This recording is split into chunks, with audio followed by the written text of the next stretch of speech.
Cordial bienvenida, amigos, al programa La Otra Historia, preparado para Radio Bolivariana por Memo Ángel, José Guillermo Ángel. Memo Ángel, en estos días la Universidad Pontificia Bolivariana ha inaugurado el Centro de la Espiritualidad por parte de la Universidad Pontificia Bolivariana, Monseñor Fernando Rodríguez, y por parte de la comunidad de los Carmelitas Descalzos, el padre Hernando Uribe. Esto es un verdadero logro en esta época que se esté pensando en un instituto de la espiritualidad. Sí, ahí hay una cosa muy importante, y es que eso es una propuesta para cambiar el sistema de educación que está fundamentado en la razón. La razón ha fracasado. Y al fracasar la razón, ya como sucedió con todas las guerras, los campos de concentración, todo lo que ha sido capaz de, los infiernos que ha sido capaz de crear la razón, y como ya lo pintaba Goya. Entonces hay que trascender el mundo de la razón a través del mundo de la sabiduría, y ese mundo de la sabiduría, ese mundo de lo sapiencial, solamente es posible a través de la espiritualidad. Entonces hablemos hoy de la espiritualidad. La espiritualidad, sí. El hombre tiene varias características muy importantes, y es que está consciente de que está vivo, es el único animal que ríe, y es espiritual. Estas son unas características muy claras que determinan que nuestra especie es muy diferente a las demás especies vivas. Cuando nosotros hablamos de la espiritualidad, no estamos hablando de gente que se va a rezar, no. La espiritualidad, desde el término alemán Geist, un término muy interesante porque define que el espíritu es lo que hace posible que yo esté en contacto con el sentido de las cosas. Y aquí es donde viene la parte más interesante de todas. Que un ser es espiritual en el momento en que entiende qué sucede con lo que hay, en el momento en que le da trascendencia y valor a lo que hay. Ahí se opone al materialismo. El materialismo simplemente está en contacto con la cosa, está en contacto con el objeto, pero no lo trasciende, o sea, no le da un sentido. En tanto que la espiritualidad le da un sentido al objeto, le da un sentido al otro y le da un sentido a lo que nos rodea y vemos. Entonces, a partir de ahí, el hombre desarrolla una gran inteligencia a través de la espiritualidad. A través del materialismo, el hombre desarrolla capacidad de investigación, desarrolla capacidad de clasificación, de ordenamiento, pero es a través de la espiritualidad donde el hombre desarrolla sabiduría, que es algo que está por encima de la inteligencia, porque si bien es cierto que la inteligencia me permite moverme por un mundo que yo puedo transformar y dominar, la espiritualidad me permite entender el porqué de ese mundo y darle una importancia muy grande a lo pequeño.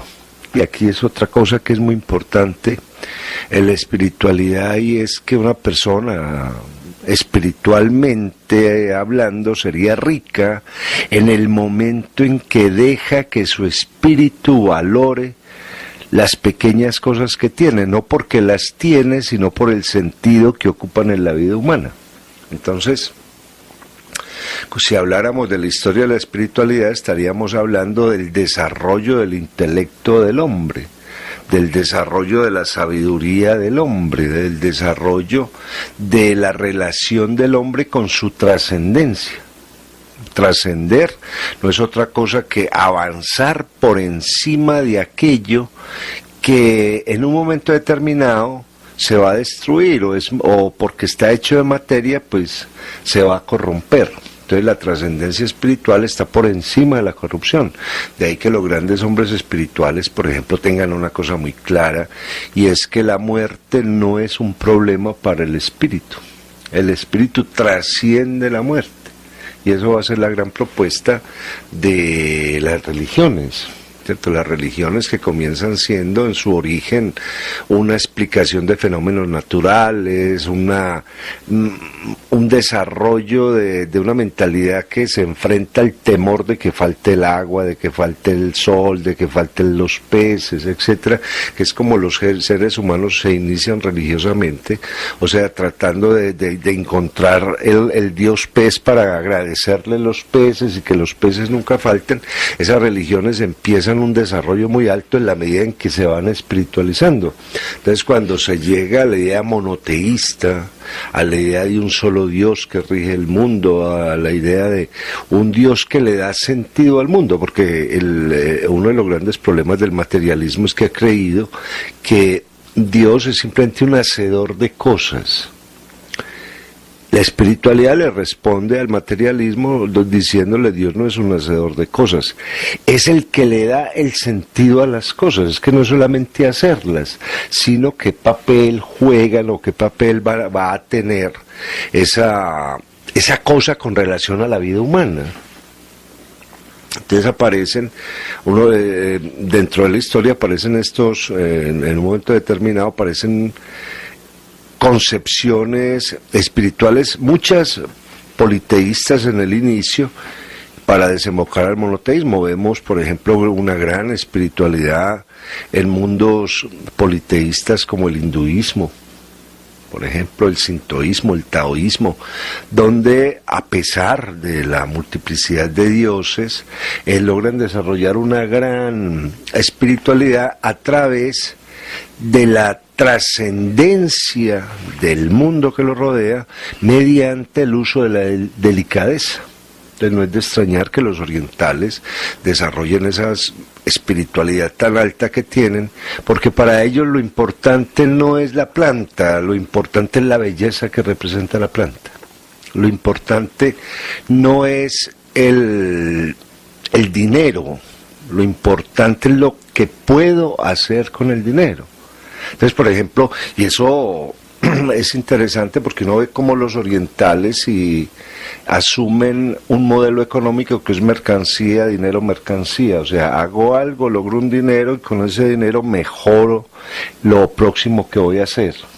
En Occidente, al caer en el mundo materialista, hemos convertido todo en dinero, mercancía, dinero. O sea, tengo un dinero, logro una mercancía y logro otro dinero, pero el fin se está volviendo el dinero. O sea, no somos capaces de trascender el dinero, porque el dinero no se puede arreglar, no se puede mejorar, lo que sí sucede en el mundo oriental.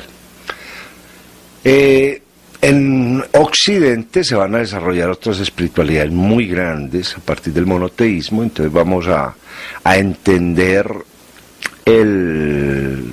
la Biblia, que es nuestro gran libro sagrado, como un desarrollo de la espiritualidad humana, pero es un desarrollo muy interesante. Estos días hablábamos sobre los derechos humanos, todo lo que estamos reclamando derechos, pero no estamos hablando de los deberes humanos, ¿cierto? Estos deberes que son los que nos llevan a entender y trascender la cosa. En los primeros 5 libros de la Biblia, que son la clave, lo que se llama el Pentateuco, la Torá, no aparece ningún derecho, no hay ni un solo derecho, todos son deberes. O sea, ¿qué es lo que hay que hacer? ¿Qué es lo que hay que hacer? A partir de ahí, del hacer, entendemos la importancia no solo de lo que hago, sino de cómo eso que hago influye en todo lo que me rodea. El hecho de que yo meta una pala a la tierra y saque tierra afecta toda la tierra. Es la teoría pues de la ley de caos, de la teoría de la mariposa, donde el aleteo de una mariposa terminará afectándose o afectando otro lugar de la tierra, no ya manera de aleteo de mariposa, sino a manera de un gran terremoto, por ejemplo. O sea, todo tiene un sentido. Entonces, en ese libro sagrado que es la Biblia, que es la base de Occidente y donde está la gran espiritualidad occidental, que en el siglo XX-XXI se ha caído bastante porque perdimos el sentido de las cosas por llenarnos de cosas. En ese texto se comienza, o el hombre comienza a ser espiritual en la medida en que acepta unos deberes, esos deberes apuntan a 3 cosas fundamentales: a mejorar la vida humana, dándole dignidad. Entonces hay un primer toque espiritual poderoso, y es cómo hacer de mi vida una vida que tenga razón de ser. Entonces lo que vemos, los mandamientos que comienzan en los primeros mandamientos que Dios le da a Noé, o en los 10 mandamientos del Sinaí, eso es pura dignidad. O sea, cuando Dios le dice a Noé, mire, usted no puede comer carne con sangre, pues hombre, es que eso es lo que hacen los animales. Usted le debe dar sentido a su vida, usted va a separar la carne de la sangre, pues usted no se va a comer eso como se lo come un animal. Usted le va a dar la dignidad de la inteligencia, la dignidad del trabajo y la dignidad de haberse dado un gusto con el deber cumplido, ¿cierto? Lo mismo sucede con los 10 mandamientos. En esos 10 mandamientos ya hay unos principios básicos de espiritualidad, donde lo digno siempre va a estar presente. Entonces el que no mata, el que no roba, el que no se vuelve un codicioso, obviamente va a tener más posibilidades de trascender que aquel que comete el error. Hay un segundo elemento en la Biblia poderoso para el sentido de lo espiritual, y es el concepto de Dios. En la Biblia no se discute la existencia o no de Dios. Dios existe, es así de simple. Existe porque existe el mundo. Y en la medida en que el mundo existe y tiene sentido, Dios se convierte en un hecho necesario. O sea, algo tuvo que haber generado todo este orden. Y ya como van a decir los filósofos, en especial Spinoza, pues que es el gran investigador de la idea de Dios, el hombre va a ir descubriendo, en la medida en que va descubriendo el sentido de Dios, va descubriendo la alegría, va descubriendo la seguridad, va descubriendo que él hace parte de un sistema eterno a través del cual la vida cobra un sentido maravilloso. Y hay un tercer elemento dentro de esa espiritualidad, dentro de la Biblia con relación a la espiritualidad, y es cuando se asume el ritual como un hecho de reconocimiento de lo que es la perfección de la naturaleza. Nosotros hablaríamos en la historia de la espiritualidad entonces de ese papel que cumple la Biblia, de ese papel, por ejemplo, que cumple Platón también, porque el platonismo genera el idealismo, y el idealismo ya es una forma de espiritualidad importante, y además ha influenciado mucho en el mundo occidental, de la idea perfecta, de buscar la perfección, esa perfección que apunta a 2 cosas pues fundamentales: a tener cada vez menos miedo, porque estoy acertando. En la medida en que yo me voy perfeccionando, que es parte de lo que después va a manejar la espiritualidad a lo largo de la historia, me voy sintiendo más tranquilo, porque soy más asertivo. Y segundo, voy descubriendo la belleza. Que hay algo, por ejemplo, que es la estética, una gran discusión, el último gran teórico de la estética fue Teodoro Adorno. Era muy simpático pues que el apellido le ayude a hablar de estética, ¿cierto? Adorno, una de la escuela de Frankfurt. La teoría de la belleza, que no es otra cosa que persistir en lo que no tiene errores. Entonces ahí viene un planteamiento espiritual muy poderoso de cómo, en la medida en que menos errores cometo, más entiendo el concepto de la belleza. Ese concepto que me da tranquilidad, que me da frescura, que de alguna forma trasciende el concepto temporal, porque la belleza no tiene tiempo. Y eso lo vemos pues ya bajo una teoría materialista, veríamos cómo las grandes bellezas, el arte, las esculturas, la pintura, que trasciende el tiempo, siguen siguen asombrando a todo aquel que se detiene frente a la belleza. Entonces la espiritualidad busca una belleza todavía mucho, busca una belleza mucho más fuerte, porque es la belleza de sentirme vivo, de sentirme que entiendo lo que hay. Los grandes psicoanalistas como Erich Fromm, por ejemplo, van a hacer mucho énfasis en esa parte espiritual, porque la espiritualidad es lo que lleva a que el hombre domine todo lo que tiene a su cargo. Entonces una persona espiritual, por ejemplo, no va a depender de una máquina, no va a depender de una cosa, sino que la cosa o la máquina va a depender de él, porque él es el que la va a hacer trascender. Entonces vamos a ver grandes desarrollos espirituales, un camino hacia la espiritualidad, diríamos, porque una de las cosas bonitas de la espiritualidad es que la espiritualidad todavía tenemos derecho a ella, y como todavía tenemos derecho a ella, estamos en esa gran perfección, en esa gran búsqueda de la perfección dentro del mundo espiritual. Entonces vemos culturas paralelas a la Biblia, como la cultura egipcia, por ejemplo, donde trató de desarrollar una espiritualidad a través de la muerte.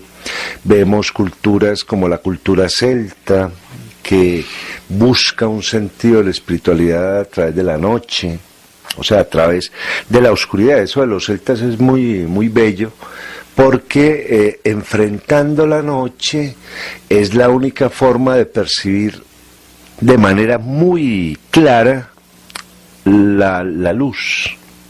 Solamente donde hay oscuridad se entiende la importancia de la luz.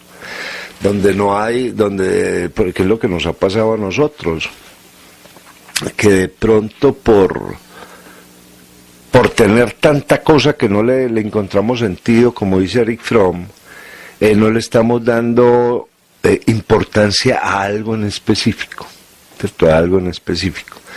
Entonces vamos a encontrar grupos que van a manejar el concepto de lo espiritual, paralelo, como decíamos, a la Biblia.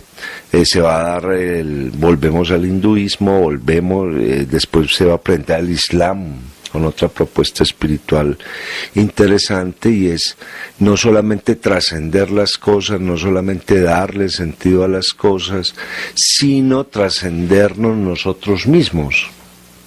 Porque nosotros también, de alguna forma, en la parte biológica y en la parte orgánica somos cosas. Entonces, ¿cómo trascendernos a nosotros mismos? Y aparecen pues estos personajes que son los sufíes, que son buscadores de Dios, los anifún, alguna vez hablamos aquí de ellos, donde en esa búsqueda de Dios lo que están encontrándose es con la belleza. Aquí viene una cosa que es muy interesante. Muchos de los martirios modernos, esos martirios entre comillas, donde un señor se vuela, el otro se quema, ahí no hay una búsqueda espiritual.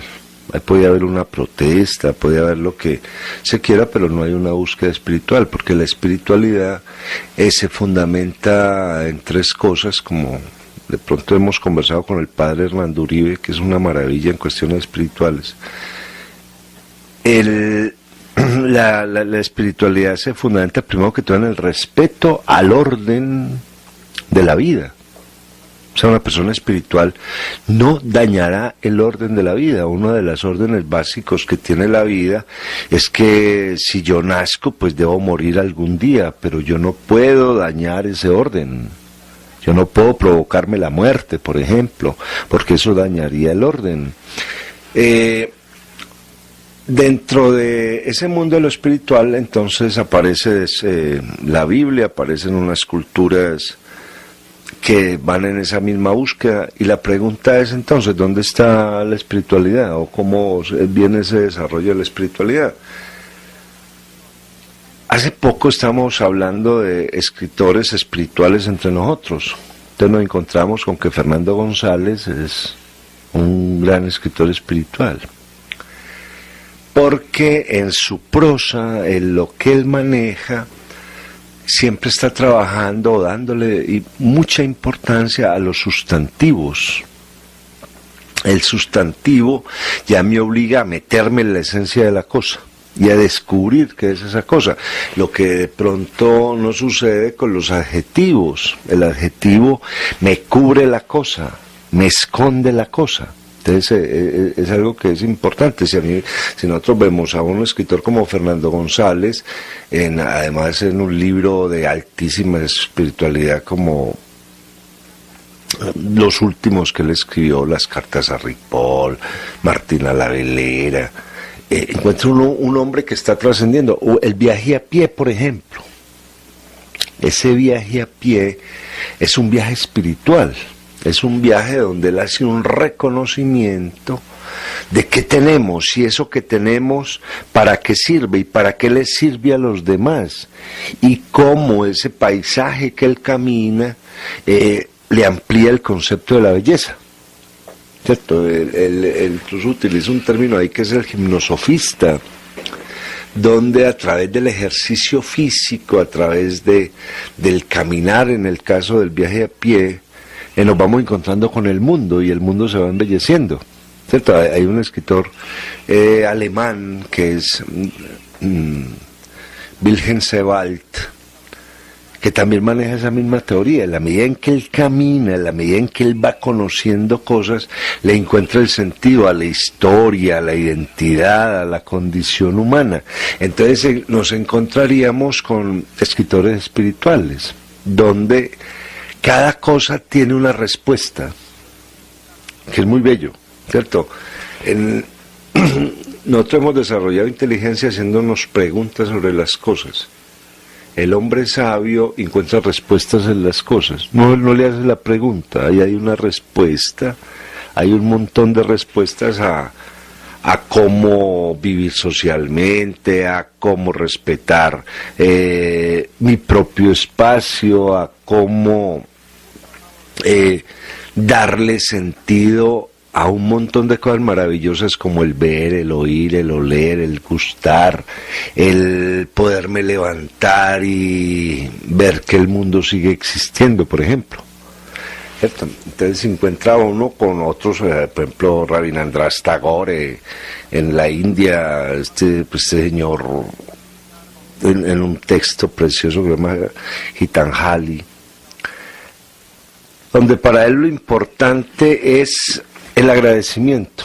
Y aquí hay una cosa que es interesante en la búsqueda espiritual, y es, dar gracias. Eso viene de una palabra griega que es epkaristos. Es simplemente admitir que lo que hay ahí es para que yo lo entienda, entonces lo tengo que agradecer. O sea, los dones están. Todo el trabajo suyo es un trabajo espiritual. Entienda la razón del don. Entienda la importancia de cada cosa. Algunos materialistas dirían, no, lo que pasa es que ustedes se están alienando, pues yo no le puedo empezar a encontrar respuestas espirituales a un mundo que está movido por máquinas, por dinero, por cosas. A ese materialista, un espiritualista le respondería, es que el problema de la cosa es que lo está esclavizando y le está haciendo perder sentido a la vida. ¿Cierto? Es que ahí es donde está. El ser espiritual es un ser completamente libre, es un ser sin fronteras, sin cadenas, porque cada vez entiende mejor por qué las cosas están ahí, por qué el otro está ahí, qué podemos hacer entre todos, en tanto que el materialista se esclaviza. Depende de la máquina. Por ejemplo, hay un señor que está escribiendo en un computador, no sé qué, el señor se le daña el computador, si es materialista, empieza a echar cantaleta, a ver cómo se arregla eso, a llamar técnicos, un montón de cosas, ¿cierto? El otro entiende que se daña, obviamente debe haber sucedido algo, pero relaciona el apagón del computador con muchas cosas. Hay muchas cosas que están acabando, ¿cierto? ¿Qué cosas debo salvar y qué cosas debo permitir que se acaben para que sigan su orden natural? Entonces el estado espiritual es un estado reflexivo. De ahí en el cristianismo, por ejemplo, y a veces van a dar 3 fenómenos interesantes, en el cristianismo, en el judaísmo y en el islam, para hablar de Occidente. porque entender nosotros la espiritualidad oriental todavía nos da trabajo. Al fin y al cabo ellos pertenecen a unas culturas diferentes a las nuestras, pero por ejemplo en el cristianismo nos vamos a encontrar místicos a la altura de Santa Teresa de Jesús, San Juan de la Cruz, donde esa espiritualidad que los lleva no solo a entender lo que tienen, a organizar lo que tienen, los lleva a entrar en contacto con la divinidad. O sea, a lograr el goce mayor, que es la plenitud. ¿Cierto? Un psicoanalista diría, no, eso es un problema de líbido, tal cosa, tal otra. No, también es un sentido del goce, pero el máximo goce. ¿Cierto? Sentir que estoy en Dios, que hago parte de esto que es Dios. Eso los místicos lo logran, y lo logran a través del lenguaje.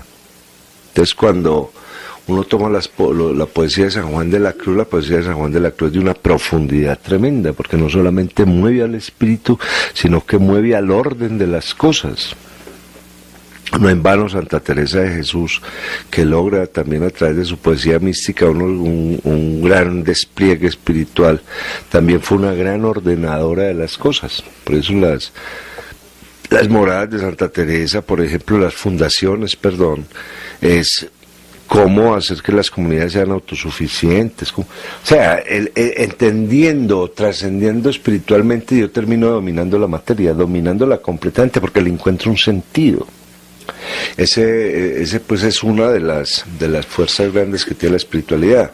En el judaísmo aparecen unos personajes en el siglo XII que son los hasidim, los hasídicos, donde trascienden a través de la mística la problemática que viven para convertirla en alegría.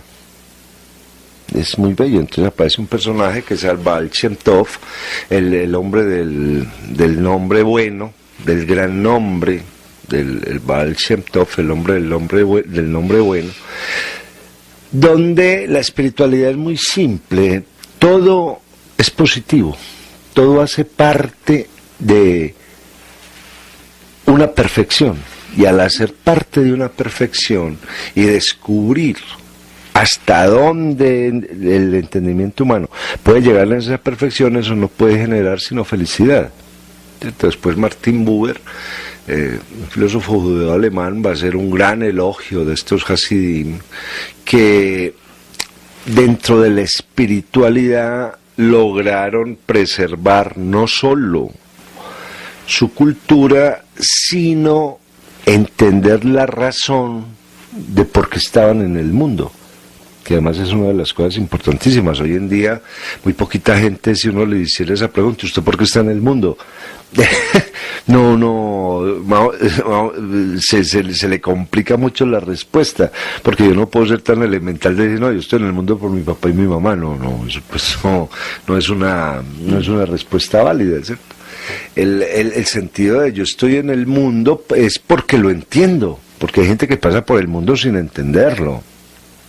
¿Cierto? Es que ahí es donde está la gran pobreza. La gran pobreza es ir uno por entre los árboles, ir uno por una calle donde está atardeciendo y que nada de eso lo conmueva a uno. A partir de ahí hay una pobreza absoluta, ¿cierto? Esa pobreza de estoy oyendo una música determinada y eso me está contando una historia y no detenerme ahí. Ahí hay una enorme pobreza. Entonces la espiritualidad apunta a todas estas cosas, a encontrar la belleza permanentemente y a estar en contacto con la belleza. En ese momento en el que yo estoy en contacto con la belleza, la vida se vuelve una fortuna. Es una gran fortuna, porque estoy sintiendo lo bello. No solo lo estoy viendo, sino que lo estoy sintiendo, lo estoy entendiendo y me estoy enriqueciendo con esto para compartirlo con otros. Entonces aquí hay otra cosa muy importante de la espiritualidad, y es que no genera sino territorios seguros. Por eso un gran hombre espiritual como Gandhi, por ejemplo, tenía esa frase tan linda: si usted está en paz con usted mismo, al menos ya hay un lugar seguro en el mundo. Decía Gandhi, diciendo con eso que la paz con uno mismo no es que yo me siento muy tranquilo, no es que yo me tome un día de pan y ya estoy en paz conmigo. No, estoy en paz conmigo porque nada de lo que veo me agrede, porque todo tiene una belleza muy grande, lo que decía Oscar Wilde, ¿cierto? Detenerse, mirar el objeto y encontrar la belleza que hay ahí. Entonces, la espiritualidad a lo largo de la historia, porque se van a desarrollar, y en el Islam, lo que decíamos ahora, se van a dar los sufíes, los anifún, los buscadores de Dios, donde también buscarán lo mismo, la belleza, ¿cierto? Ahora, la belleza es todo lo que está en orden. Y ahí hay una cosa muy bella, porque no es que me voy a ir a ver cosas bien bellas, entonces señora no me gusta, es así, aquel no, aquel sí. No, eso no, la belleza es encontrar el orden, la razón para que las cosas sean de esa manera, ¿cierto? Entonces ahí aparece el cosmos, la palabra que utilizaban los griegos para llamar el orden, y este orden, cuando se va conociendo, cuando se va entendiendo, cuando se va apoderando de uno, como diría Spinoza, no puede generar sino alegría, una enorme alegría. Entonces la espiritualidad apunta a eso, a la gran alegría. Yo creo que uno de los miedos que tenemos los hombres del siglo XX y del siglo XXI fue el temor a sentirnos bien. Yo no sé por qué esa tendencia a sentirnos mal, esa tendencia a lo mínimo, a ese minimalismo que estamos manejando, porque ahí es donde nos angustiamos, donde estamos presos, ¿cierto? San Juan de la Cruz, que estuvo en la cárcel, pues fue un hombre que la cárcel prácticamente no le importó, porque él era capaz de salirse de la cárcel, no porque se salía materialmente, sino porque esa espiritualidad que manejaba no se la pudieron apresar sus captores. Entonces a partir de ahí hay esa trascendencia. Me acuerdo alguna vez iba yo por una zona de Andalucía que se llama Las Alpujarras. Es una zona montañosa y había un hombre con un enorme sombrero sentado al borde de un abismo. Pasamos como a las 10 de la mañana, ahí estaba el hombre mirando el paisaje, ahí estaba. Cuando pasamos a las 5, ahí estaba. Este hombre, pues lo que todos vimos a primera mano fue un paisaje, un cielo más o menos rojizo, unas montañas que no son las más bonitas del mundo. Pero eso lo vimos nosotros que éramos unos ignorantes. Este hombre no sabe, yo estos días ya reflexionando eso, me hacía esa pregunta: ¿qué estaba viendo? ¿Qué estaba sintiendo? ¿Qué estaba interpretando? ¿Qué respuestas se estaban dando? Salomón decía: no hay nada nuevo bajo el sol, todo tiene una respuesta, pero hay que detenerse, hay que mirar, hay que darle un sentido a lo que hago. Las cosas no tienen sentido por lo que pasan, sino por lo que lo que hizo que eso sucediera. La gran espiritualidad de los tibetanos. En buena medida, y por ejemplo, volviendo a Spinoza, él dice: la voluntad no existe, la voluntad es una respuesta a algo que me ordena que haga eso, por ejemplo.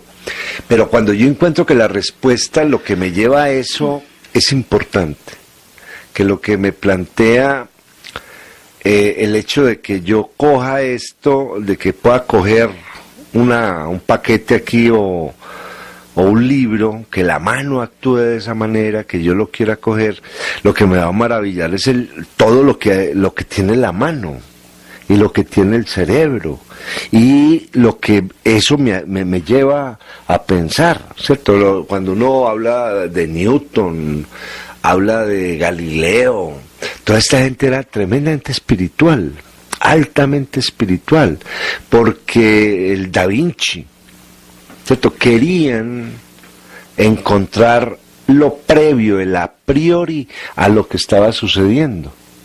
Entonces, en el mundo en la historia de la mística, hay muchos místicos modernos importantes como Thomas Merton, por ejemplo, buscaban el a priori. sea, el a priori, una madrugada bellísima es producto de una gran oscuridad. De ahí, por ejemplo, eso lleva a pensar muchas cosas. Hombre, toda crisis tiene que generar una calma, toda oscuridad tiene que generar una luz, pero eso lo entiende un hombre espiritual, ¿cierto? Entonces, cuando estamos planteándonos el mundo de la espiritualidad, el mundo de la espiritualidad es la sapiencialidad. O sea, lo que yo hago, cómo se relaciona con todo, con todo. Y esto que yo hago, cómo es bello, o por qué es bello. Entonces hay una cosa muy importante dentro de esto, ya para finalizar, de que un hombre es espiritual no porque esté generando o cumpliendo una serie de preceptos que haga de manera mecánica, sino porque le da sentido a ese precepto, ¿cierto? Si alguien va a la iglesia porque allí va a encontrar la belleza, es un hombre espiritual. Si alguien asume un rezo en una sinagoga porque considera que a partir de ahí va a trascender como ser humano, es un ser espiritual. Entonces la espiritualidad es eso, es la belleza. Y si habláramos de la historia de la belleza a lo largo de los siglos, esa ha sido la historia de la espiritualidad, esa búsqueda inmensa, intensa de ser sabio, de tener sabiduría, de poder entender que el mundo es una gran respuesta a la que hay que pararle oídos para entender la razón del mundo.